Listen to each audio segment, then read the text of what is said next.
नेपाली सार्वभौम भई फैलिएका मेची महाकाली सायौं थुङ्गा फुलका हामी एउटै माला नेपाली सार्वभौम भई फैलिएका मेची महाकाली प्रकृतिका कोटि कोटि सम्पदाको आचल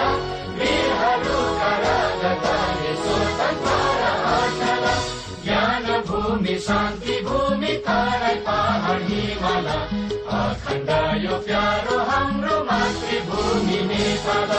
बहु जाति भाषा धर्म संस्कृति छन् विशाल अग्रगामी राष्ट्र हाम्रो जय जय नेपाल।